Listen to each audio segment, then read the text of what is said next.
Hi, good day. Marlon Bailey here on the set of the Savvy Singers TV show. And today we have one of the guys, my brother, worship leader, a fun guy. So we're going to have some fun on set today.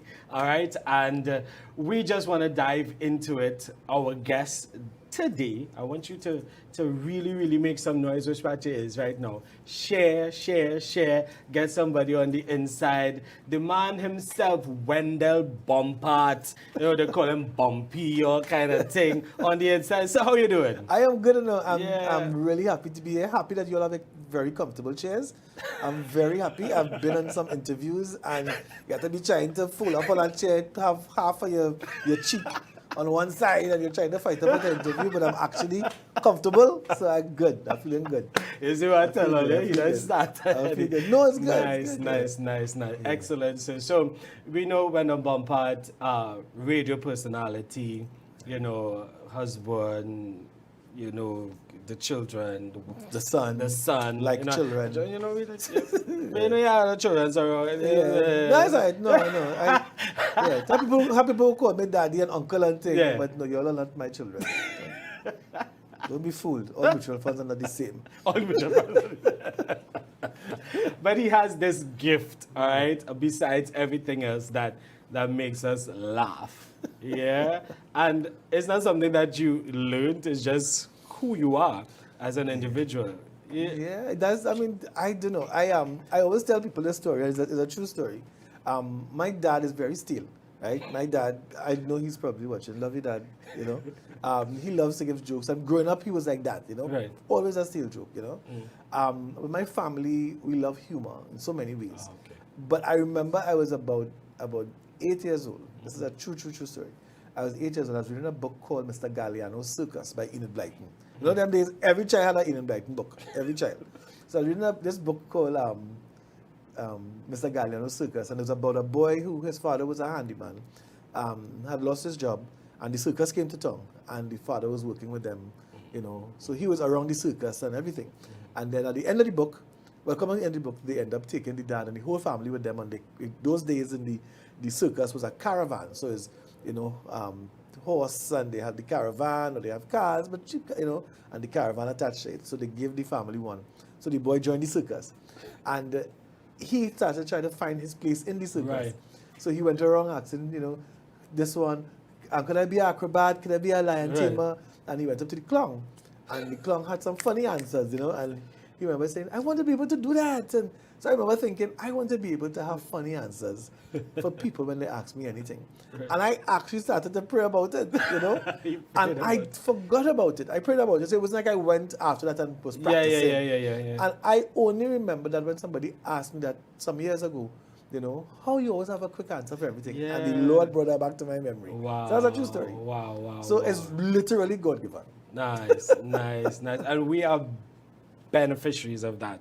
Yeah, all right, we love it. You also family background into music as well. Right. Yeah. My family, the Bompart family, we have been in music for a while. My older cousins, they were part of one of the top gospel groups in the 80s, NY Men. And then coming out of that, when I got older, we started off Highest Praise, which is also around for a while. You know, Highest Praise with people like PJ Harper. He was the MD with us for a while. Nigel, so he was a part of that group. Marlon Nichols, who's now away, he was our manager, and then went on to do some music with Word, which was another local group that we had. And then so the family, we've been in music for a while. And you yourself, you have a couple songs that you have written and have on the... And recently, that is a new development. I still say new. I always tease artists, you know, who I talk to and tell them that I am really a baby in this thing now. You know, coming out from groups and being in groups and things for all my life. Solo. In terms of solo, it's only 2017 actually was the first time when I did a couple Christmas songs. Right. And then I did inclusive of one I did with Goldie Bruce. And then, but my first non-seasonal recording would have been Excited. And that was in 2018. Right. And Yeah, there's you looking at bringing out more music? Actually, I'm working on something right now with Fisherman Project, so Nice. we'll be doing something Nice. And coming we had up those pretty guys soon. on the set. Yeah, so that's why I mentioned that. You know? Yeah. That's why I mentioned. That's So awesome you had- stuff. you had That's Danny awesome and stuff. Leon, yeah. On the lighter side of things, and now going into what you do for a living as a correctional officer, Right. all right? And we want to address that or talk about it. Yeah. You know, your role, even as a God-fearing man, and you know, mentorship. You know, we want to go down that road as well, and seeing, you know, our young men, especially, being victims of this lifestyle. You Right. know, interacting with them and stuff like that.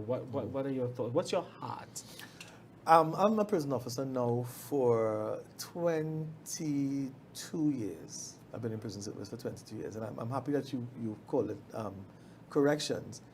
Because for years, the prison service that have dealt with people using misnomers such as turnkey and Right, that kind of thing. right. And for those of you who don't know, to call a prison officer a turnkey, it is the utmost disrespect. And people do it sometimes unknowingly. Unknowingly, You know, yes, sometimes yes. even casual conversations say, hey, you're a turnkey. Yes. But to a prison officer who really takes his job at heart, it is a disrespect. And so I'm saying that now because publicly we don't really speak about it. don't speak about But a lot of times people don't realize that.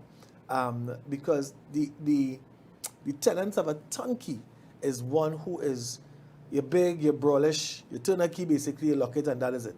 Right? I had a meeting yesterday with my assistant commissioner on a new project we're starting, and we were telling our shared responsibility partner that was there with us that many times people don't realize that our team, our motto is to hold and treat. If it was just to hold, you know, anybody could do that. You can bring in any private firm just to hold the prisoners inside. Right. But the treatment aspect of what we do, the correctional aspect, the rehabilitative aspect, Rehabilitation. right? That is what sets us apart from just being a turnkey or a guard, Right, you know? right, And that's what we hold fast to. So my heart is in corrections and rehabilitation. The prison service, we have 5 tenets that we stand on, which is to protect, correct, relate, restore, reintegrate. And that is what we aim to do. Yes, we protect society and our charges, and then we look to restore. Yes. You know, so much of it, at me being a Christian, recognize so much of Luke in that, you know, where they talk about Jesus increasing in wisdom Right. and stature Sure. and in favor with God and man. So you see the wisdom, the intellect, Yes, sir. stature, the physical, favor with God, the spiritual, Spiritual relational, connection, and and with favor. man, social. You know, and that is what what we aim to do, to look at the inmates in our charges and try to affect change with those tenants, you know, Right. and that's what we look Right. at. And that's where my heart is, you know. Yes, definitely. Because we look at the aspect of, you know, you talk about the rehabilitation, and I know the prison service has embarked on so many other projects, Yeah. working with different entities, Right, NGOs, with the church bases, private, you know, to bring that culture. Because then we talk about the correction and then the reintegration Right. of prisoners. So That's tell right. us some of the programs that you guys, or you Wow, yourself, yeah. work Well, with. one of the thing that the prison service that we look at is that there's the recognition that there are certain criminogenic needs that, you know, is endemic to somebody going astray, you know. So when you look at, I won't go into it, but basically it's saying that there are things that if these needs aren't met, right, it is what causes people to go down the road of crime, right? And what the prisons does, what the prisons service, what we do is that we look at those needs and we assess the inmates as they come in, and we say, okay, this person needs some anger management treatment. This person needs drug rehabilitation. Right. This person has some social issues, some psychological issues that they need to deal with. This person is thing, but it's just that they have a learning disability, you know. And these are elements that people don't see what's happening behind prison walls. You know, they don't understand. One of the entities, like I told you, we had yesterday is a project that's starting with a entity called DMAD. I don't know if you know DMAD. It's a primarily a Drama, drama-based right? thing. Yes. But they are linking with the U.S. Embassy, and it's a project where it's called Inside Out Dads, right? And that's the project that I am now working on, where we are looking at mentoring fathers in prisons to be effective fathers, even behind prison walls, right? Because you don't want that cycle. You don't want that cycle of father in prison, the son outside, and because the father, we have generations of men in prison, you know. Wow. We have as much as sometimes 4 generations of men in prison, you know. A great-grandfather, a grandfather, a father, and a son, you know. Are you serious? You know? And we have that, and it's all because of the cycle. Right? So, to be effective in corrections, the prison service realizes that we need to break these cycles. You know, universally, even in the U.S., there's the move now trying to break what you call the school to prison pipeline, which is, you know, is basically they coming out from school and they just go into prison because they drop out of school, you know, dropping out of school, going on the streets and end up in prison. Right. You know, and likewise in Trinidad and Tobago. Right. So that is what. So we have those projects. We have male programs to boost the male self-esteem, to the masculinity, even with the females in women's prison, yes, we have to build them up. We have, of course, all the academic stuff. You have SEA, you have CSEC classes, you have CAPE, you have inmates doing CAPE, right? That's the academic. We have quite a few partners, faith-based organizations, churches that come in on a regular basis, and they do work with the inmates, and they have their services. Now with COVID, for the pandemic, everything is mainly virtual. That took a while to get off the ground. So programs is kind of standstill for a while. Yes, you know, but that's now up and running. So we have a lot of these churches doing that, and then you have the social aspects, you know, like I said, the anger management and all these things. So the drug rehabilitation. So that is that's really a drop in the bucket of what the prison is doing. That's it. And I'm glad that we're having a discussion to shed some light on these things because, you know, from society, you look on the outside and, you know, we had the philosophy or the concept of you do the crime, you do the time. Right. You know, and then we just forget about that, right? And the pointing the finger and stuff like that. But someone who is inside of that and also from this perspective of a parent, you know, a man, you know, talk to us to like some of the, like you said, the social norms and patterns that we see. And I'm sure being in the service for so long, you could identify certain patterns or traits or characteristics that you can identify to us, the viewers that are looking to say, oh, parents, you know, we always have these notions and we miss certain things to pick up on these signs. Key to that, I always say that when you listen to some of the young men and young women speak, the biggest thing is absentee parentism, you know, right? And you can actually be present in your home and be absent. And that's the thing. You need to be present. And I think there's a lot of things that people don't realize. There was a time where somebody in prison, somebody committed a crime, you tell yourself it's a broken home, it's a single parent home, it's a mother raising a son, it's a father trying to raise daughters or whatever. But so many times there are people, they both mother and father around in the house or whatever, but they're not present. Daddy working from work, daddy going here, doing this, mommy working. When they're home is Xbox and PlayStation and cable and YouTube and TikTok and all these things that raising the children, you know. You know, people joke, and I am on TikTok. My son is not on TikTok. Right. He's 11. He's not on TikTok. He has been asked me, I know there are things. There's the pairing where you could pair. I could pair his app with mine, and I could see what's going on and whatever. Still, he's not going on TikTok. He's not on Instagram. He's not on Facebook. He's not on. He's 11 going on 12. Right. And that's my way of, you know, of trying to manage, you know, even things he looks at on YouTube and on TV. You know, so we have to be present. If you're not there, if you're not present, you're going to miss certain cues.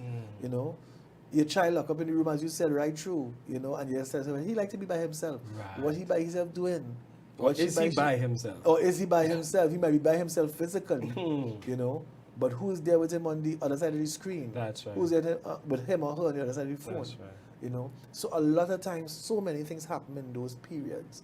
You know, my son is a late sleeper. He's 11, 12. But I recently said, listen, you're not going to sleep after me. you know. No, I trust him, and he's a child and things so. And because, of course, I have my safeguard, so I know everything he looks at on YouTube. I know everything he looks at on Netflix. I know everything, you know. So I see if anything comes up, any content, and I go through his history regularly. You know, I take his phone from on a spur of a moment. You know, he was saying, "No, I say, give me a phone." I just take his phone. You know, and but he's aware of that, so he doesn't hand up his phone. No, I know all the things to look at. I know all the apps they have to hide thing, and it have apps on your phone now. You could lock thing. You could block certain things, and the person wouldn't know it locked. Oblivious. So you can have an app on your phone, right? That is locked. And when you go into your son WhatsApp and you press WhatsApp, you see it come up and say WhatsApp has shut down, right? Okay, or WhatsApp, whatever the error message, right? You know, there's a security thing where that's actually a code, and when that comes up, you have to hit OK twice and cancel once, and then you open the app. So as a parent, when you press that, and you see, you're going to your child WhatsApp, and you see WhatsApp has shut down. Right, you just automatically, I said WhatsApp, I'll check it later. I will check it later, whatever. Yeah, so all these things you have to be aware of. And if you spend the time to do that, I think you can eliminate a lot of the problems that we see happening, and we could start to, you know, stop your child from coming by us now. We will, and people always say, if inmates actually tell me, well, Mr. B, if you didn't commit crime, you're not walking. I said, that's fine. Don't worry. I said, I said, you don't provide. Don't worry about me. Right? Don't worry about me. Just don't come back. Right? Don't come back. So, I mean, all these things are good. Really loving the conversation. And there's some positive things that are happening in the prison system. Oh, a lot, You know, we have, I think there was the radio program Well, thing. there's a radio station. Prison has a radio station. It's called Rise Maximum Radio. Yes. I was happy to be a part of the pilot. I was one of the first officers who were trained, and we were that pilot project. I was in Rise Maximum Radio for a while, and then I would have been transferred to do other things, you know. But that's up and running. That's our internal radio station. Yes. You know, they are present at every event. They broadcast online. So I can't remember the address right now, but I think if you search Rise Maximum Radio, you should be able to get it. You know? Fine. And it's run by inmates and officers. Nice. Right? So the inmates are the announcers, right? There are programs where you have inmate and officer, you know, co-hosting, you know. You may have an inmate DJ and an officer announcing. There's programs where you have an officer DJ and the inmate announcing. We're finding avenues and building, like you said, those talents and those gifts. I believe somewhere I came across the art exhibition. Well, the art aspect of the prison service has been around for a while, thanks to the Raj Yoga Society, actually under a lady called Sister Kinarain Singh. She would have recognized the art. She would have come in and seen our. We have some inmates who have some fabulous, some great, awesome looking artwork, you know. And it starts off every year for Father's Day. We had an exhibition in Long Circular Mall, and so that has been going on. That has brought in a lot of revenue for some of the inmates themselves, you know, to put on their property, you know, for when they leave, to send to their families. And also it has been self-sustaining, because the income from that is what they use to purchase material and canvas and paints and that kind of thing.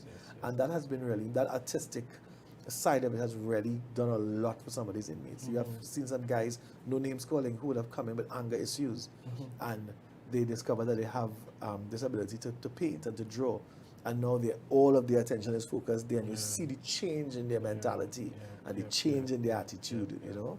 So there's some things there. So we have that. We have the prison radio. We have externally with our partners, we have our prison youth club that's also doing phenomenal. You hear a lot about police youth club, you know, but prison youth club is doing quite a lot, you know. And it has some old police around close by, but you hear a lot about police youth club, you know.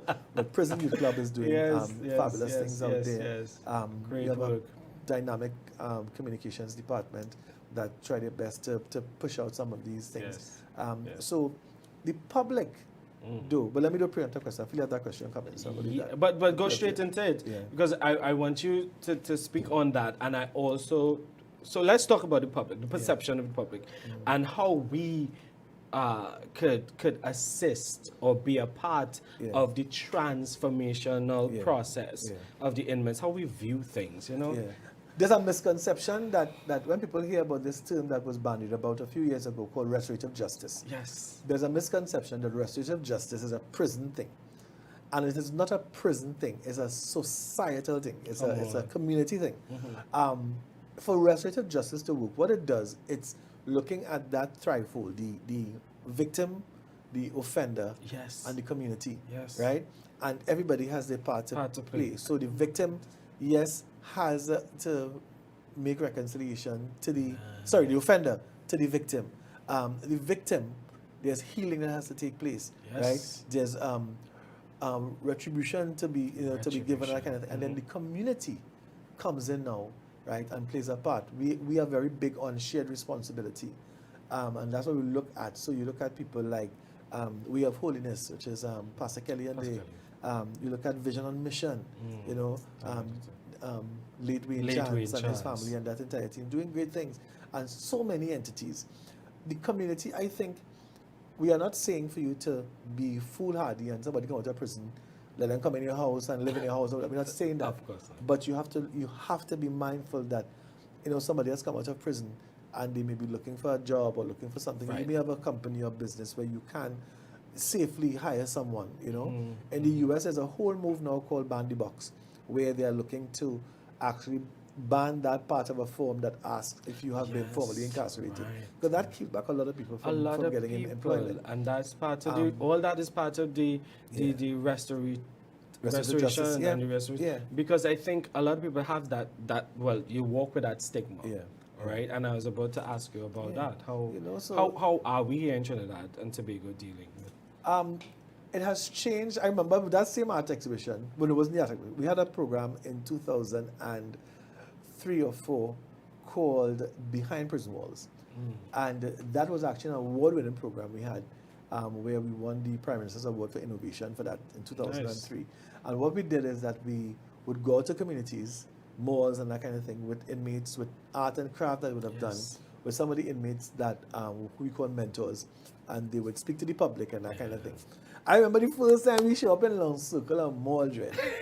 We show up in Long Circle and Mall, we set up and we think early morning because we set up before thing. And one by one we started to see people coming from the various stores, and the management came and said, oh, the tenants having a problem with the prisons thing, and they worried and thing, who don't want to open the store and that kind of thing, and who frightened and thing, and these inmates and I remember we walked around with the inmates to some of those same stores, and they spoke to the proprietors and that kind of thing.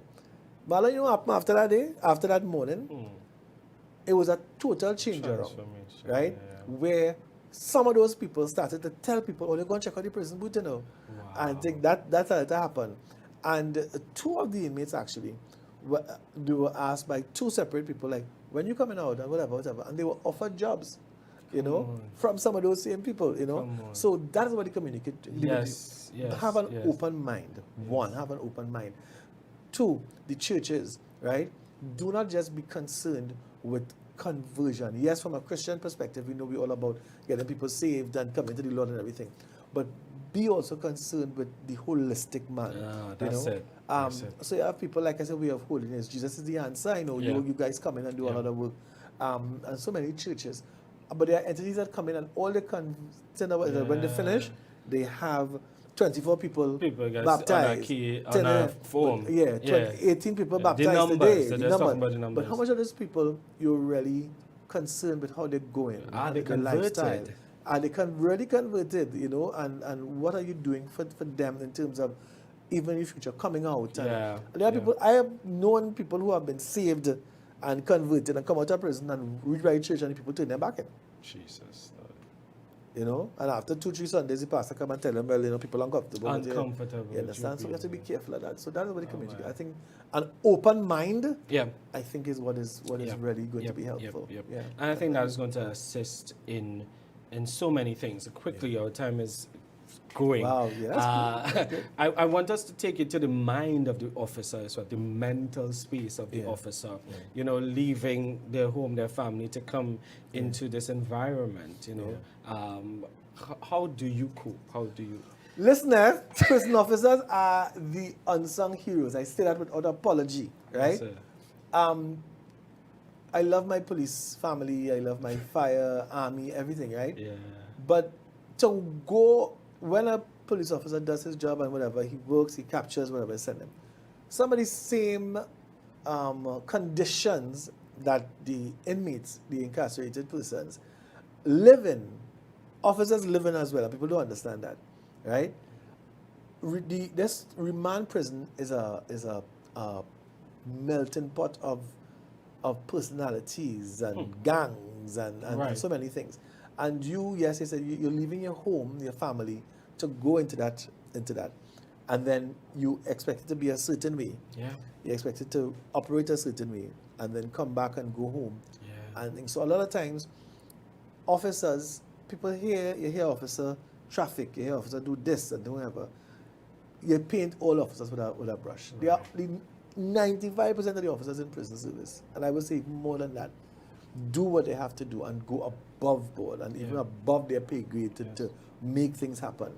But it's a mindset. It is a mindset that we have, that you know that there is danger all around. Yes, there's sir. danger all around. Yes, So of course our families are always, there's always that tension of my father's a prison officer, my husband's a prison officer, my wife is a prison officer, and the mindset, I think the advantage we have, or I have as a Christian, is knowing in whom I believe in. I know who covers me, and so I cover myself every day.